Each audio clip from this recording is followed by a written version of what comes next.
और यदि आप झगड़े में उधारू हो गए और आपने मान लो कोई हथियार से उसका नुकसान कर दिया। तो मैं जानना चाहूंगी, जैसे ग्रह तो धरती भी है, तो क्या धरती की कोई दशा कभी आती है, या फिर ये हमारे जीवन पर कोई असर क्यों नहीं डालती है? ये ग्रह हमारे जीवन पर कोई गलत या कोई भी अच्छा असर क्यों नहीं डालते? है उनके धर्म पितृ तो भगवान से भी पहले आपकी मदद के लिए आते हैं, क्योंकि वो आपके ही हैं। कि अपने पूर्वजों की तस्वीर आप घर में रखना बंद कर दें, ये कितना सही है? क्या वाकई उनका अस्तित्व है तस्वीरों में जो है, हमारे मन में जो है, क्या वो मिटा देना चाहिए? हमारे यहाँ देखो, काले रंग से बहुत डराया गया है और मैं सबसे शुभ रंग काला मानता हूँ।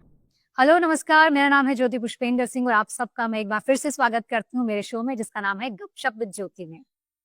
और चलिए, आज मैं एक ऐसे टॉपिक के बारे में बात करने जा रही हूँ जिसके बारे में हर कोई जानना चाहता है। आए दिन आपकी दिनचर्या में हर कोई इसके बारे में बात तो करता है, लेकिन कोई भी इसे डिटेल से नहीं जानता है। ऐसी बहुत सारी चीजें हैं जो हम जानना तो चाहते हैं, लेकिन हमें पता नहीं है। जैसे कि घर की एनर्जी आपकी लाइफ पे कितना इम्पैक्ट डालती है, शनि दोष क्या है, या फिर पितृ दोष क्या है। ऐसी बहुत सारी चीजें। और क्या आज की दुनिया में भी कुंडली मिलान करने के बाद ही शादी करनी चाहिए? बहुत सारी ऐसी बातें हैं जो हर कोई जानना चाहता है।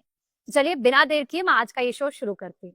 चलिए, मैं बहुत बहुत स्वागत करती हूँ आज के हमारे गेस्ट का, ज्योतिषी हेमंत जी का। सर, बहुत बहुत स्वागत है आपका। अच्छा सर, मेरा पहला सवाल आपसे यही है कि हम ज्योतिषी के बारे में सुनते तो बहुत है, लेकिन ज्योतिष है क्या? अगर आपसे बहुत ही आम बोलचाल की भाषा में मैं सुनना चाहूँ, क्या है और कैसे हमारे जीवन में ये काम करता है? ज्योतिष वैसे तो शास्त्रों में वेदों के चक्षु कहा गया है, हम्म, जो आपको दिशा दिखा दे और आपकी दशाओं को अच्छा कर। ओके। दशाएं जब भी अच्छी होती है जब हम सही दिशा में आगे बढ़ते हैं। जी। तो ज्योतिष यानी जो वो ज्योति जो ईश्वर के प्रति आपके समर्पण भाव को दिखा दे। ज्योति प्लस ई ज्योतिष। ओके। ज्योतिषी वो नहीं होता जो कि आपको भय से ग्रसित कर दे। ज्योतिषी वो होते हैं जो आपके जन्म कुंडली में ग्रहों के बल और बलाबल को देखकर आपको सिर्फ मार्गदर्शक की भूमिका निभा सकते हैं कि आपके लिए कॉमर्स से अच्छा है, या आपके लिए साइंस से अच्छा है, या आप खेल में आगे बढ़ सकते हैं, आपको किस कर्म क्षेत्र में आगे बढ़ना है, वो दिशा निर्देशक मात्र होता है। यदि आप उस दिशा निर्देशक से चलते हैं तो आपका भविष्य नियोजित हो जाता है। ज्योतिषी का यही हमारे जीवन में कार्य है। अच्छा, पंडित जी, क्योंकि घर एक ऐसी जगह होती है जहाँ सुकून होता है, और इसीलिए इंसान ना पूरे जीवन भर काम इसीलिए करता है कि एक अच्छा घर में बनाऊं जहाँ सुकून हो, एक सुंदर घर हो। लेकिन उस घर की एनर्जी कितनी सही होना जरूरी है और उसका क्या इम्पैक्ट हमारी लाइफ पे पड़ता है? क्या बहुत मैटर करता है कि घर एक सही जगह पर हो, वास्तु के हिसाब से हो? ये सब कुछ कितना मैटर करता है? वैसे तो शास्त्रों के अनुसार अब वर्तमान परिस्थितियों में घर का निर्माण असंभव सा हो गया है, क्योंकि वास्तु के अनुसार या तो आपको चाहिए 60 बाई 60 का मकान, या 40 बाई 40 का मकान, या 80 बाई 80 का मकान। पर जब परिवेश परिस्थितियों के अंदर ये आजकल असंभवता हो, जी। तो हम उन परिस्थितियों में भी हमारे घर में सुकून कैसे पैदा करें, कैसे आराम से रहें, इन विषयों पे हमें जाना होगा। तो जैसे एक छोटा सा उदाहरण देता हूं मैं आपको कि वास्तु के अंदर बताया गया है कि गोमुखी मकान बहुत शुभ होते हैं जी। और नारमुखी मकान बहुत अशुभ होते हैं। वास्तविकता में ऐसा नहीं है। यदि हम उस पर वास्तविक चिंतन करेंगे तो उसमें जो निवास कर रहे हैं व्यक्ति, वह आपस में यदि गो के रंभाने की रमान या गो जिस प्रकार से सबका ही भला करती है, हाँ। अपने दूध से, अपने अपने छानों से, हर वस्तु से पूरे संसार का भला करती है। यदि हम सब परिजन जो उसमें अंदर रह रहे हैं वो एक दूसरे की भलाई का सोचने लग जाएंगे, तो आपका यदि मकान नारमुखी भी है तो वो गोमुखी प्रभाव देने लगता है। ओके। और यदि गोमुखी मकान भी है और उसमें आप सब आपस में झगड़ रहे हैं, जोर जोर से बातचीत करते हैं, एक दूसरे को काटने का प्रयास करते हैं, तो वो गोमुखी होने के बावजूद भी नारमुखी हो जाता है। वो नहर के सामने एक दूसरे पे दहाड़ रहे हैं। नहर यानी शेर होता है, हिंसक वृत्ति कर रहे हैं आपस में। तो हमारी वृत्तियां भी हमारे मकान में शुभता लाती हैं। ओके। अच्छा, एक चीज और, जैसे घर जब तिराहे पर होता है या जब घर चौराहे। एक छोटा सा उदाहरण देता हूं मैं आपको कि वास्तु के अंदर क्या आप उस पर भी कुछ आप बताना चाहेंगे? वो घर की एनर्जी कैसी होती है, कैसे काम करता है? और कई बार हमने सुना है कि दक्षिण मुखी मकान है तो ये हो गया, या उत्तर मुखी घर है तो ये हो गया। इन सब का कितना असर होता है? दिशाओं का निश्चित ही प्रभाव होता है, इससे मैं नकार नहीं सकता। दिशाओं के साथ हम हमारे जीवन की दशाएं कैसी रखते हैं, हमारा जीवन व्यापन कहता है। हम दक्षिण मुखी मकान में रहें, कोई बात नहीं। हनुमान जी भी दक्षिण दिशा को देख रहे हैं, जी, उनके मंदिर दक्षिण दिशा की ओर हैं, जी। परंतु विश्व में सबसे ज्यादा पूजे जा रहे हैं और सबके कार्यों को साध रहे हैं। हम कोई सी भी दिशा में रहें, परंतु हम यदि क्रियाशीलता हमारी सकारात्मक रखें, आपस में प्रेम व्यवहार रखें, एक दूसरे को काटने का भाव न रखें, तो वो धीरे धीरे शुद्धता आपके अंदर से जो बढ़ती है, वो मकान की दीवारें भी कैप्चर करती हैं और मकान की हर वस्तु कैप्चर करती है। वो धीरे धीरे वो शुद्धता आपके जीवन में लौटने लगती है। ओके। अच्छा, जैसे घर की बात तो हो गई, लेकिन जैसे मैं बताऊँ कि किसी ने अपना नया बिज़नेस शुरू किया, मान लीजिए होटल शुरू किया या उसने प्रॉपर्टी का काम शुरू किया, तो ऑफ़िस बहुत सोच समझ के सही जगह पे लिया। लेकिन क्या आपका कार्यालय भी वास्तु के हिसाब से बना हुआ होना चाहिए? उसमें भी आपको पूरा ख़्याल रखना चाहिए, ताकि आपका बिज़नेस कैसा चलेगा? क्या इस पे फ़र्क पड़ता है पंडित जी? देखो, यदि आप नई कार्यालय बना रहे हैं, आपके पास उपलब्धता है, तो निश्चित रूप से वास्तु के अनुसार बनाना है, क्योंकि हर पूर्व दिशा से ही सूर्य उगता है, तो उसका पूर्व दिशा का अपना महत्व है, जी। उत्तर दिशा का अपना महत्व है, हर दिशाओं का महत्व है, इसको नकारा नहीं जा सकता। वो भी एक बहुत बेहतर साइंस है, एनर्जी लेवल उससे बढ़ता है। परंतु यदि आप पुरानी जगह कार्य कर रहे हैं, तो उसके पे कुछ साधन है जिनको हमें अपने जीवन में, दैनिक जीवन में अपनाना होता है, थोड़ी सी ज्यादा मेहनत करनी होती है। वो चीजें यदि हम अपनाते हैं, तो फिर धीरे धीरे वो चीजें भी सकारात्मक होने लगती हैं। अच्छा पंडित जी, बहुत सारे घरों में जब भी कुछ गलत होता है, जैसे मैं कहूँ कि आकस्मिक किसी का निधन हो जाता है, घर परिवार में कर्ज बढ़ गया है, ऐसे में कौन सी चीजें काम करती है? और अगर मैं ग्रहों की बात करूं तो सबसे ज्यादा लोग जिस ग्रह से डरते हैं वो है शनि महाराज। तो क्या वाकई शनि जी से डरने की उतनी जरूरत है जितना हमने एक तरह से हवा देखा हुआ है? और क्या किसी पर कर्ज बढ़ने का जिम्मेदार शनि जी को ही मानना चाहिए, वही एक ग्रह है? पहली भ्रांति मैं आपकी दूर करना चाहता हूँ। सबसे यदि कोई सुंदर ग्रह है, यदि सबसे अच्छा कल्याणकारी ग्रह है, यदि कोई सबसे अच्छा इस मानव की संस्कृति का या मानव का भला करने वाले ग्रह हैं, तो वो शनिदेव। ये मुझे पहली बार किसी से सुनने को मिल रहा है पंडित जी। उसका कारण है क्योंकि हम उन चीजों पे जा ही नहीं रहे हैं कि शनि किसको दंड देते हैं। वो हमारे कर्म के कारक ग्रह हैं। पहली बात सुन लीजिए, हमारे जैसे कर्म होंगे वैसा वो फल प्रदान करते हैं। जैसा मैं वो करूंगी वैसा न्यायाधीश हैं, मिलेगा। वो न्यायाधीश हैं। वो आपने यदि कोई गलत कार्य नहीं किया, तो साढ़े साथी भी आपको अपार सफलताएं देगी। कंटक शनि भी आपके लिए बहुत ज्यादा आपके मान प्रतिष्ठा में अभिवृद्धि कर देगा। परंतु यदि आपने दुष्कर्म किए हैं, बुरे कर्म किए हैं, लोगों के साथ बेईमानी की है, अधार्मिक कार्य किए हैं, तब आपको पीड़ा देते हैं। शनि तो हमसे सिर्फ ये कहते हैं कि जो निश्चितता है, सत्कर्मों पे चलो, सकारात्मकता के साथ चलो, अपने जीवन के नियम, संयम, संस्कार से सफलता पाओ। ठीक है। अच्छा और पंडित जी, तो आदमी क्या करता है कि छोटे रास्ते अपनाकर, गलत कार्य कर कर वो जल्दी बड़ा होना चाहता है, फिर वहां जाके विफलताएं शुरू होती है। लेकिन पंडित जी, जैसे आपने कहा कि पर हर किसी को शॉर्टकट चाहिए, बड़ा बनने का शॉर्टकट चाहिए, और हर किसी को जिंदगी में जल्दबाजी मची हुई है कि मुझे अगर बड़ा आदमी बनना है, तो वो भूल जाता है कि मैं किसी को हर्ट कर रहा हूँ, किसी के साथ गलत भी कर रहा हूँ। और एक ये भी धारणा है कि इस जन्म में जो करूंगा वो तो अगले जन्म में मिलेगा, अच्छा बुरा। लेकिन आज मुझे आपसे नई चीज पता चल रही है, यहाँ जो करूंगा यही पाऊंगा। क्या यही सच है? बिल्कुल, ये 100% सत्य है। जो हम इस जीवन में कर रहे हैं, वो इस जीवन में हमको चुकाना। हम ये जितने भी शास्त्र बताए, हम आपको बताते हैं, वो इसीलिए है कि हम अपना मानवीय जीवन सुधार कर उस पे चलें, लोगों के साथ समन्वय स्थापित रखें, सहयोग करें और हमारा आनंदित भाव रहे सबके प्रति, तो हमें निश्चित अच्छे परिणाम प्राप्त होते हैं। और शनि को जबरदस्ती बदनाम किया गया है। शनि तो 2.5 साल में राशि बदलने वाले ग्रह हैं, सबसे धीमा चलते हैं। तो नीलम पेंटिंग वो एक दिन में कैसे आपको असर कर देंगे? वो अपना न्याय जी की जो उनकी प्रतिज्ञा है उससे सबसे यदि तेज ग्रह हैं, सबसे जल्दी और नुकसान कर सकते हैं तो वो चंद्रमा होते हैं। चंद्रमा 2.5 दिन में राशि बदल लेते हैं, 2.25 दिन में राशि बदल लेते हैं। और चंद्रमा हमारे मन को रिप्रेजेंट करते हैं। आपका इस समय जैसे मेरे साथ है, मेरा मन यदि नियंत्रित है तो मैं आपके साथ बातचीत कर पा रहा हूँ अच्छे से। अब इसमें इसको एक समझने का एक छोटा सा नियम बता घटना समझाता हूँ आपको कि आपका कोई ने आपको अबे तबे से बोला और आपने अपने मन को शांत कर लिया और आपने उसको झगड़े पे उतारू नहीं हुए, तो 2 मिनट के अंदर आपका मन यदि आत्मा से जुड़ा हुआ है तो सामने वाले को मूर्ख समझेगा। हमने कहा अपन को ये बक रहा है तो इसको बकने दी।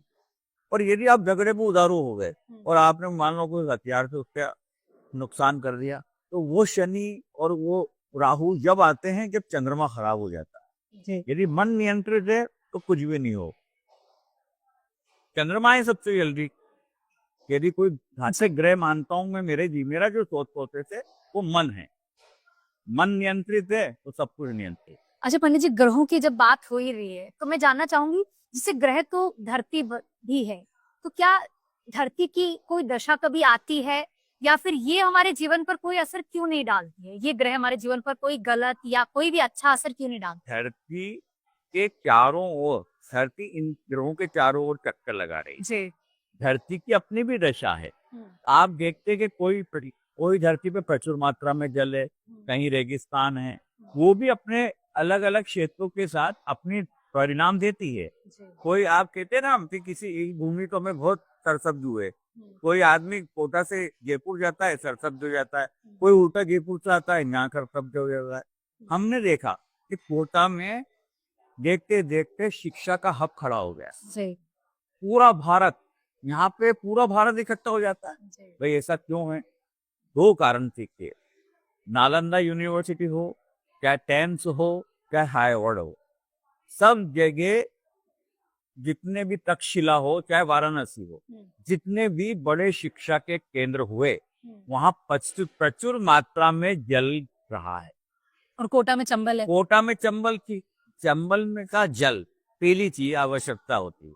अब जल से क्या होता है, जब प्रचुर मात्रा में जिस भूमि पे जल होता है तो वहां पे मन अच्छा लगता है, आनंद का भाव होता है। अब उसमें यहाँ पे क्या हुआ, फिर संस्कार से सफलता का एक कॉन्सेप्ट लाया गया। संस्कार यानी गुरु। अब गुरु, यहाँ पे बड़े बड़े गुरु भी आते हैं, कुछ लोग यहाँ आयोजन भी कराते हैं, सांस्कृतिक धरों से परिचित कराते हैं। तो क्या हुआ, गुरु और चंद्र की युति हुई तो गज केसरी योग का निर्माण हुआ। गज केसरी योग शिक्षा के क्षेत्र का और हमारे जीवन का सबसे बड़ा होता है। अब गज केसरी योग में कैसे बनता है? जब व्यक्ति अपने मन को अपने शिक्षक, देवज्ञ, ज्योतिषी की उसकी कही हुई बात की पालना में लगा देता है, उसको केंद्र में रखता है। गुरु को अपने मन के केंद्र में जब रखते हैं तो गज केसरी योग का निर्माण होता है। तो यहाँ की शिक्षा का बड़ा केंद्र बन गया कोटा। अच्छा, धरती का भी ये फर्क होता है। अब क्या हुआ कि जैसे नालंदा खत्म हुआ, तभी कौन सा ये शिक्षा के क्षेत्र का पतन हुआ, जब आसुरी शक्तियां एकत्र होकर प्रहार करने लगे। तो कोटा के लिए भी क्या हुआ, यहाँ की सफलता से कुछ लोग विचलित हो रहे हैं।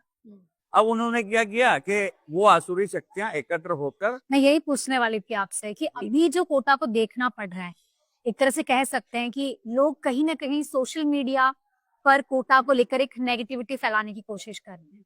क्या उसका रिजल्ट निकलने वाला है? और क्या जो अभी कोटा को देखना पड़ रहा है, कहीं ना कहीं जो बच्चे कम पहुंच रहे हैं, क्या उसमें बदलाव होगा पंडित जी? निश्चित बदलाव होगा।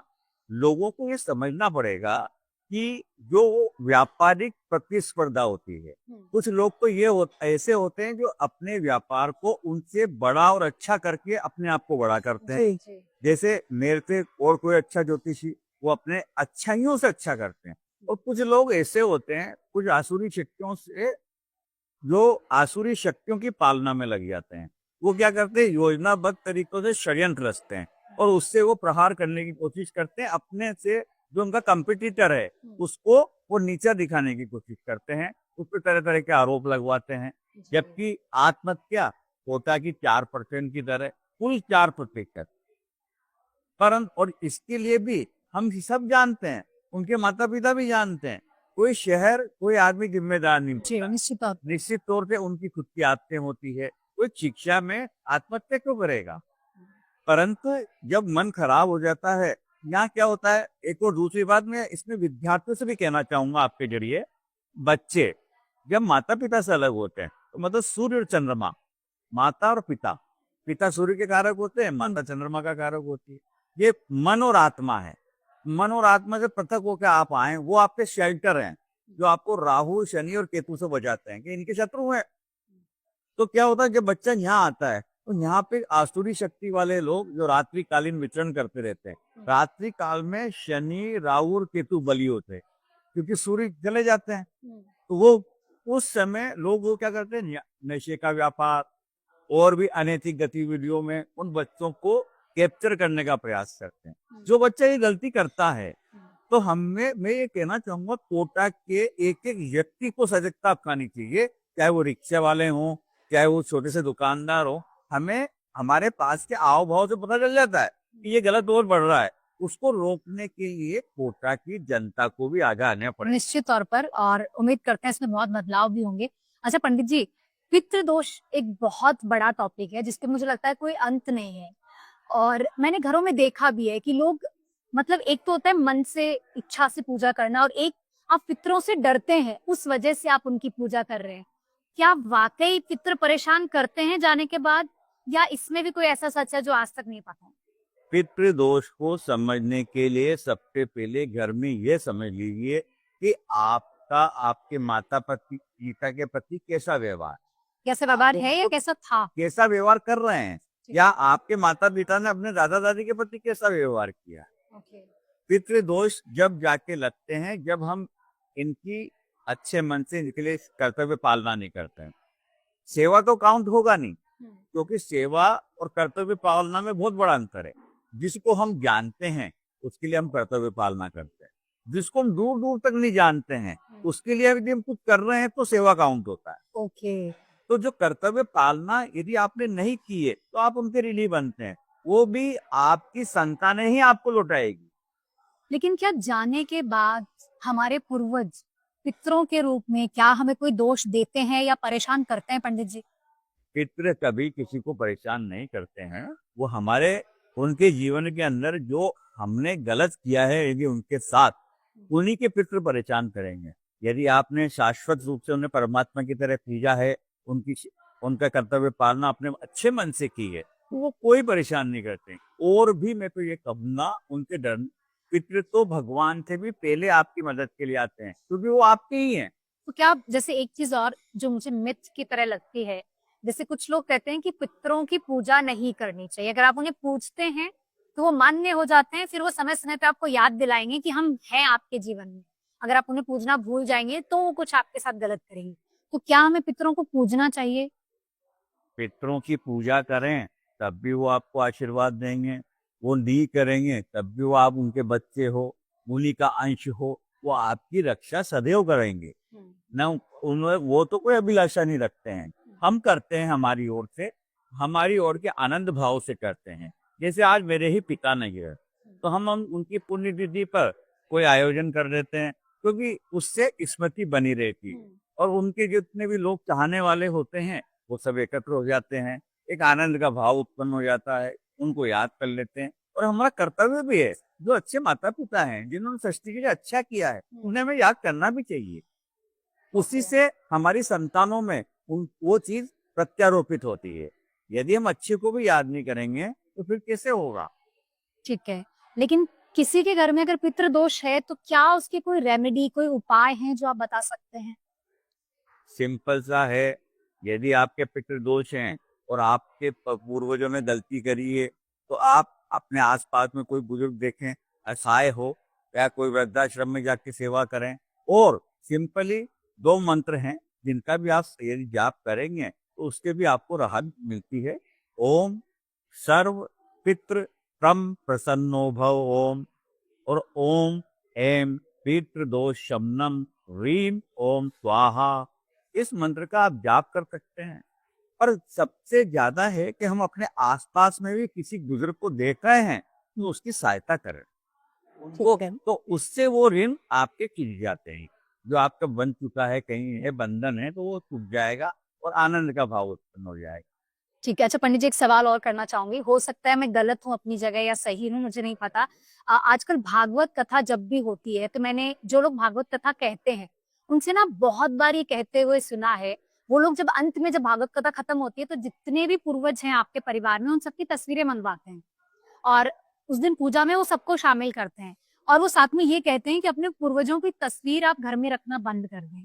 ये कितना सही है? क्या वाकई उनका अस्तित्व है तस्वीरों में जो है, हमारे मन में जो है, क्या वो मिटा देना चाहिए? घर में तस्वीर लगाना क्या गलत है पूर्वजों की? ऐसा बिल्कुल नहीं है। हम अपने पूर्वजों की तस्वीरों को हमारे घर में रख सकते रख हैं। सकते हैं। उनका भाव ये होता है कि आप वो बंधन से, भागवत है बंधन से मुक्ति का कार्य, ओके। वो आपको उनसे भी मुक्त कराना चाहते हैं।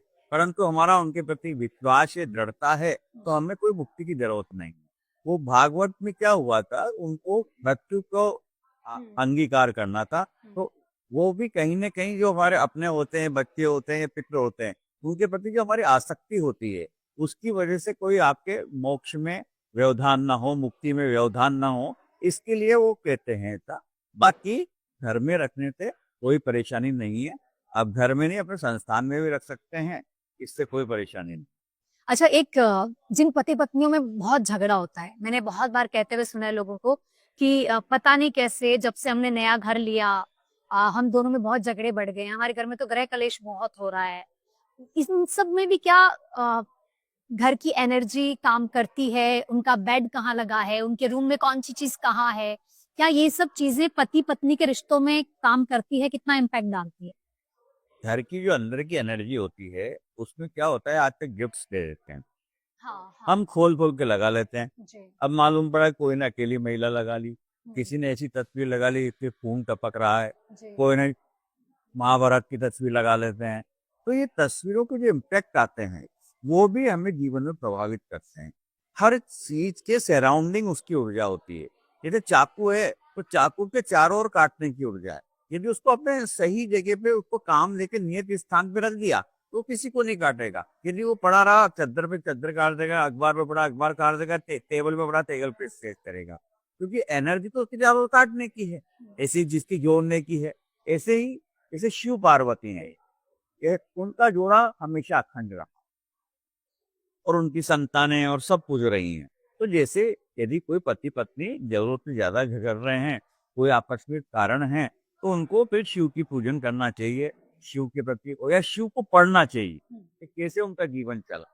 अच्छा बेडरूम में आप किन तस्वीरों के लिए साफ मना करेंगे कि वो नहीं लगानी चाहिए जिससे पति-पत्नी के संबंध मधुर हो, ऐसी कौन-सी तस्वीरें लगा सकते हैं और क्या नहीं लगाना चाहिए?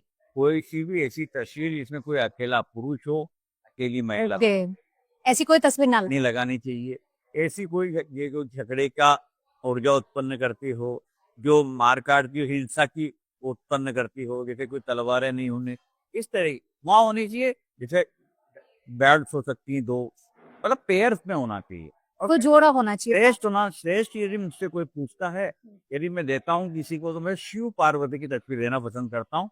अपने बेडरूम में शिव-पार्वती की तस्वीर लगाइए और शिव-पार्वती की तरह आनंद पाइए। अच्छा एक ना मैंने लोगों से सुना है कि बेड के सामने मिरर नहीं लगाना चाहिए। इसके पीछे क्या राज है? क्यों नहीं लगाना चाहिए? बेड के सामने मिरर इसलिए नहीं लगाना चाहिए, वैसे तो क्योंकि बेड के सामने मिरर लगेगा। अब रात के अंदर आप बिखरे बाल से उठे और अचानक से आपका उस पर कीड़ा पड़ गया, तो आप अपने आप को देख के कांप जाएंगे, जी। आपकी रूह कांप जाएगी, अरे ये कौन है इसमें, तो एक भय बन जाएगा जबरदस्ती का, इसलिए मना करते हैं। बाकी इससे और कोई संबंध नहीं है, पर इसीलिए सबसे ज्यादा है कि मिरर नहीं लगाएं। और फिर हमारे बेडरूम की ऊर्जा को परावर्तित ही नहीं करना चाहते हैं, ठीक है। क्योंकि मिरर उसको परावर्तित करता है और वहाँ आपके निजी पल होते हैं, इसलिए बेडरूम में नहीं लगाना नहीं चाहिए। लगाना चाहिए। ठीक है। अच्छा पंडित जी पितृ दोष पे हमने बात करी, घर की एनर्जी पे भी हमने बात करी। अ, अगर मैं पूछूं कि क्या नेगेटिव एनर्जी होती है? क्या जैसे काली विद्या होती है? और अगर हमारी किसी से नहीं बनती है तो क्या वो लोग जो काली विद्याओं का इस्तेमाल करके हमारे जीवन को नुकसान पहुंचाना चाहते हैं, क्या क्या मालूम है कि भगवान अगर हैं तो क्या दूसरी तरफ काली विद्याएं भी मौजूद है इस दुनिया में? काले कर्म, यदि हमारे काले कर्म हैं तो हमारे पे काली विद्या या कोई भी कर्म काम कर सकता है। लेकिन जैसे लोग कहते हैं कि मेरा जीवन तो अच्छा चल रहा, मैं अच्छे कर्म कर रहा हूँ, लेकिन कोई तो मेरा दुश्मन है जिससे मेरी सक्सेस नहीं देखी गई और इसी वजह से किसी ने कुछ तो करा दिया है। ये कुछ तो करा दिया में क्या होता है? ऐसा है कि आपने देखा होगा कि जब बच्चा होता है तो माँ उसके काजल लगा, क्या लगाती? काला रंग। हमारे यहाँ देखो काले रंग से बहुत डराया गया और मैं सबसे शुभ रंग ही काला मान रहा हूँ। जबकि पूजा पर किसी भी अच्छे शुभ कार्य पर माँ सबसे पहले मना करती है अरे कि कपड़े पहनो तो बाहर बिल्कुल ना। मैं क्यों मानता हूँ? हमारे राम काले, हमारे कृष्ण काले, जी। कृष्ण तो पूरे का मतलब स्वरूप उनका वही है। फिर मैं जाता हूँ तो हमारे शालिग्राम जी काले जी। और हमारे भोलेनाथ भस्म लगा के काले। और काले में आप एक चीज समझिए कि यदि कोई भी शुभ कार्य में आप काला पहनते हैं तो ज्यादा बेहतर है। तो फिर क्यों मना करते हैं? मैं समझाता हूँ आपको, काले वो एक चीज में काले कर्मों के लिए मना कर रहा था, वस्त्रों के लिए मना नहीं कर रहा था। लेकिन हर चीज का और गलत मतलब। लोग गलत उसको गलत देख रहे हैं। जी। अब मैं तो ये कहता हूँ कि सूर्य की उष्मा सबसे ज्यादा कौन सा ग्रह एब्जॉर्व करता है? धरती। ब्लैक करता है। ब्लैक। काला कलर बेस्ट एब्जॉर्वर है, अच्छा, इसीलिए गर्मियों में मना करते हैं काला पहनने से। रिफ्लेक्टर जी। है ना?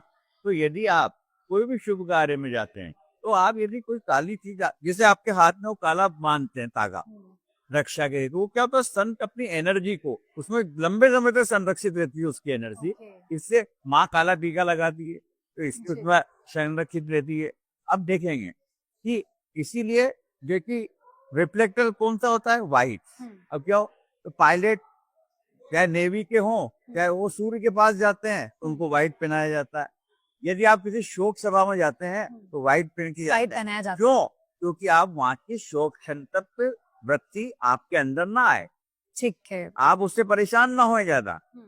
हमारे यहाँ बहुत बारीक अध्ययन किया गया ऋषियों के द्वारा। अच्छा, ओके।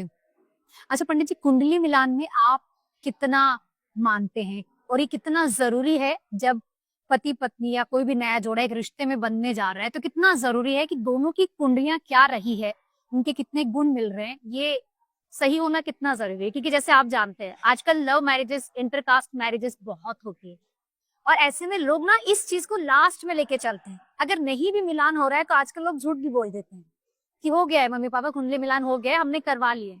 लेकिन क्या इसका असर उनके जीवन पर बाद में पड़ेगा? क्या शादी में कोई बाधाएं आ सकती है? देखो दोनों ही तरह की बात है। कुंडली मिलान के बावजूद भी रिश्ते विखंडित हो जाते हैं और बिना मिलाए हुए भी सफल हो जाते हैं। अब होता क्या है कि कम सप्तक कुंडलियां, उसका जैसे किसका लग्न और उसका सप्तम, उसकी पत्नी का लग्न और उसका सप्तम है तो समसप्तक कुंडलियां हैं। यदि चतुर्थी से आपस में मिले हुए हैं, उसमें गुण कम भी मिल रहे हैं तब भी जीवन सफल हो जाता है। और यदि गुण खूब मिले और उनको क्या हुआ, नवांश के अंदर वृत्तियां बदल गई, या आप जिस घर में गए रहने वहां की एनर्जी नहीं है, या जिन लोगों के बीच में आपका रहना उठना बैठना है उन्होंने आपकी संगत और संगति को बिगाड़ा और उससे फिर डिफरेंशिएशन पैदा हो गए।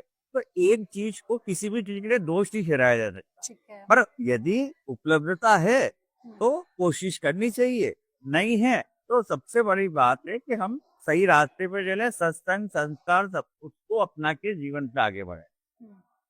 अच्छा पंडित जी, चलिए कुंडली मिलान पे एक छोटा सा प्रश्न कर लेती हूँ। वैसे तो आपने मेरी बहुत सारी बातें क्लियर कर ही दी है। आगे चलिए, कुंडली मिलान करते भी हैं तो कितने गुण हैं जो कम से कम मिलने ही चाहिए? हमारे ज्योतिष शास्त्र के अनुसार 36 गुण का प्रावधान होता है, इसमें 18 प्लस को मान्यता प्राप्त किया है। 18 के ऊपर यदि गुण मिलते हैं तो वो गुण मिल जाते हैं। और पंडित जी, अभी मैं सोशल मीडिया पे देख रही हूँ कि 29 मार्च को लेकर बहुत चर्चाएं हैं और क्योंकि शनि महाराज एक ग्रह से दूसरे ग्रह में जा रहे हैं, लेकिन जब वो ग्रह चेंज कर रहे हैं, जो ट्रांजिशन है, जो परिवर्तन है, उससे बाकी राशियों पे कोई असर पड़ता है? और अगर पड़ता है तो अच्छा पड़ता है या बुरा पड़ता है? फिर वही शनि महाराज की बात आई। मैंने अभी इसका एक मैंने लिखा भी है इसके ऊपर। जी। शनि के साथ उस समय राहु भी ऑलरेडी वहां होंगे, दोनों ही धीमे ग्रह हैं। ठीक। और दोनों शनि भगवान अब जा रहे हैं मीन राशि में। ठीक। मीन राशि के कारक होते हैं गुरु। अब क्या है, जो लोग गुरु के कार्य में व्यस्त हैं, जैसे संत हैं, महंत हैं, ये शिक्षा के क्षेत्र में हैं, जी। या जिनके कॉलेजेस हैं, इन लोगों ने यदि ये सत्कर्म पे रत रत से सत्कर्म पे आगे बढ़ते हैं तो उनका तो कुछ नहीं बिगड़ेगा। और इनको यदि किसी ने इसमें असात्विक कर्म किए हैं और उन्होंने उन चीजों को ओवरलेप किया है और लोगों को झूठा दर्शाया है, तो उनको सजा मिलेगी, इसमें भी कोई दो राय नहीं। शनि जब अपनी राशि को परिवर्तित करते हैं, जी। 3 राशियों पे 7.5 आती है और 2 राशियों पे तैयार लगता है। परंतु फिर मैं कह रहा हूँ कि शनि न्याय के देवता हैं। जी। जैसे कर्म प्रधान हैं, जैसे कर्म आपने गत वर्षों में किए हैं, अपने जीवन में किए हैं, उसका परिणाम वो आपको लौटाएंगे। मीन राशि वालों ने जो 27 साल तक करते हुए आ रहे हैं, अब उनका संचरण जब वहां आएगा तो मीन राशि वाले जातकों को वो यदि सत्कर्मी है तो और ऊंचा उठाएंगे, यदि दुष्कर्मी है तो उसे जेल की सलाखें भी दिखा सकते हैं। कर्म पे निश्चित है, कर्म तो प्रधानता रहेगी। ज्योतिष हमें यही सिखाता है कि आपको अच्छे कर्मों के साथ अपना जीवन ज्ञापित करें। अच्छा पंडित जी, अब मैं जो सवाल पूछने जा रही हूँ, मुझे लगता है लाखों करोड़ों लोगों को भी यही जानना होगा। शनि महाराज से बचने के उपाय, या फिर थोड़ा सा परिवर्तन करके बोलूं तो शनि महाराज को खुश करने के कुछ उपाय आप बता दीजिए। शनि के लिए सबसे पहले आलस्य का त्याग, नंबर 2 स्वच्छता से रहना, नंबर 3 स्वार्थ से रहित होना, नंबर 4 शराब जो शनि का कारक है उससे दूर रहना, नंबर 5 जरूरत से ज्यादा वसा की चीजों का यूज नहीं करना, इस्तेमाल नहीं करना, ठीक है। नंबर 6 जीवन में नमक हलाल रहना। नमक हराम शनि खराब, नमक हलाल शनि अच्छा। शनि नमक के कारक है, जिसका नमक खाया उसके नमक हलाल ही करो, सिर्फ शनि ऐसे परिणाम देंगे शानदार आपके लिए। ये छोटी छोटी सी चीजें हैं जिनसे आप शनि रात्रि के अंदर कोई आप कार्य को करें, कम करें, और यदि आपकी रात्रि काल की ड्यूटी है तो उसको निभाएं, पूरी ईमानदारी से निभाएं। ईमानदारी को अपनाना और निश्चित सत्कर्म पे और संस्कार के साथ आगे जीवन में पथ पे बढ़ना शनि को हमेशा प्रसन्नचित रखता है। तो मुझे लगता है शनि महाराज हमें एक अच्छा जीवन जीने के लिए कहते हैं, आलस त्यागने के लिए, कर्म करने के लिए। शनि नहीं, सभी ग्रह ये कहते हैं कि आप एक अच्छा जीवन जिए और आप आनंद भाव से रहिए। कोई भी ग्रह पापी नहीं होता, और कोई पाप होता कब है, जब हम करते हैं। यदि आपका जन्म हुआ, अब मालूम पड़ा कि आपकी जन्म कुंडली के जन्म के समय 4 ग्रह पापी जो हैं वो बलि थे, परंतु आप गुरुकुल में बड़ी, वहां पली और आपने सत्कर्म के साथ ही जीवन गुजारा, तो उनको वो पोषण मिला ही नहीं पाप करने का। तो वो जो पापी ग्रह बलि जो थे वो तो निर्बल हो जाते हैं। फिर आपके शुभ ग्रह निर्बल होते हैं, वो भी सत्य का पान करके, सात्विक कर्मों का पान करके बलिष्ठ हो जाते हैं। हमारे कर्म निश्चित कहीं न पूरे जीवन को प्रभावित करते हैं। अच्छा पंडित जी, क्योंकि ना लोग हर चीज में ये जरूर कहते हैं कि किसी भी घर की शोभा, क्योंकि गृहिणी होती है और उस घर में उस घर के मर्द जो कमा रहे हैं या उनका जो भी बिजनेस चल रहा है, जो भी व्यवसाय चल रहा है, उसमें भी कहते हैं कि वृद्धि तब होती है जब उस घर की लक्ष्मी खुश रहती है। और एक मैंने आजकल नई चीज रील्स में मैं बहुत देख रही हूँ इंस्टाग्राम पे, कि जब घर की गृहिणी जो है वो सुंदर बन के रहती है, या वो अच्छे मन के साथ रहती है, या वो घर में कलह नहीं मचा रही है, तो कहते हैं कि शुक्र मजबूत होता है। इसके पीछे क्या है, अगर आप थोड़ा डिटेल से मुझे बताएं। शुक्र आनंद भाव का कारक, यदि आपके घर में आनंद भाव है तो वो निश्चित मजबूत होता है, वो सुंदरता का कारक है। यदि आप गृहिणी हैं, घर में सुंदर बन के रहती, तो लक्ष्मी का जो स्वरूप है ना, आप देखें कि सबसे ज्यादा श्रृंगारित धरती पे कोई महिला है तो लक्ष्मी जी का स्वरूप है। यदि हम घर में, यदि आप वर्किंग वुमन है, आप बाहर जाइए, शर्ट में जाइए, अपने कुर्ते पजामे में जाइए, और घर पे जब आप जाती, मेरा ये कहना है घर में अच्छे से श्रृंगारित होकर रहिए। जबकि उल्टा करते हैं हम लोग, बाहर हम तैयार होके जाते हैं, मैं कह रहा हूँ घर आके हम एकदम नॉर्मल हो जाते हैं। आप कितने से दिन जाते हो बाहर, जीवन की कितने ही लोगों की साड़ियां भी नहीं खुल पाती हैं, या कितनों की हम देखो कि कुर्ते पजामे भी नहीं खुल पाते और हम जीवन का अंत हो जाता है। मैं कह रहा हूँ घर में खूबसूरत लोग क्या गलती करते हैं पता है आपको? उठते हैं, तौलिया बांधते हैं, ढाके सीधे भगवान के सामने चले जाते हैं। हाँ, हाँ। अब भगवान क्या सोचता है कि इसको तौलिया ही पसंद है, वो कहता तथास्तु। अब मैं जाता हूँ ऐसे शानदारी तो कि भगवान कहते तथास्तु। हमने भी धीरे धीरे सीखा एनर्जी को ग्रहण करना। मैं भी जीवन में धीरे धीरे सीखा हूँ। मेरा भी बहुत संघर्ष था। मैंने अपनी 11 साल की उम्र से काम शुरू किया धीरे धीरे। तो जीवन में जैसी एनर्जी के, अब भगवान के सामने आप जा रहे हैं तो आप बिल्कुल अप टू डेट होके जाइए ना, अपने कलर के कपड़े पहन के जाइए ना। लोग उस समय बाथरूम से बाहर निकलते कोला बांधा और चल जाते हैं। जी, जी। तो भगवान देखते हैं, उन्होंने कहा ऐसा इसको ऐसे पसंद है, वो कहते तथास्तु। वो फिर टोले से आगे नहीं बढ़ने देते हैं।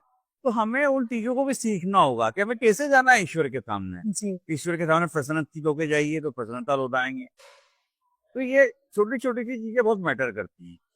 अच्छा, एक चीज पंडित जी की हमें ना जो भी पंडित जी हैं, हमें उनसे बहुत उम्मीद होती है, जो भी गुरु जी होते हैं, और हमें लगता है कि वो कुछ अच्छा उपाय बता दे या कोई ऐसी भविष्यवाणी कर दे कि हमारा जीवन सुधर जाए। क्या आप इसके बारे में कहना चाहेंगे? क्या कोई भी ज्योतिषी उनके पास इस तरह की पावर होती है कि वो हमारा जीवन बदल सकते हैं? वो हमारे जीवन की भविष्यवाणी में कुछ बदलाव कर सकते हैं? इसके पीछे क्या सच है? वो आपको रास्ते बताता है। उन रास्तों पे चलना आपको ही होता है। उन रास्तों पे चलने से आपका मनोबल, आत्मबल मजबूत होता है। वो आत्मबल आपके जीवन में खुशियाँ लौटाता है। आप अवसाद से ग्रसित हैं, अब मेरे पास आई, मैंने आपको 4 मैंने कहा आप श्री राम का जाप करिए, विष्णु सहस्त्रनाम करिए, या एक दीपक प्रज्वलित कर दीजिए, या 4-10 पेड़ लगा दीजिए। मैंने कोई उपाय बताया तो आपके मन में एक भाव बनता है, मैंने ये कार्य किया है, मेरा जीवन सफल होगा। और कुछ जो संत अपनी एनर्जी इकट्ठी करते हैं, वो मतलब बहुत ही ज्यादा साधना में रत रहते हैं। उनकी वाणी का बल भी जो होता है, वो भी कहीं न कहीं निश्चित प्रभाव उनका कार्य करता है।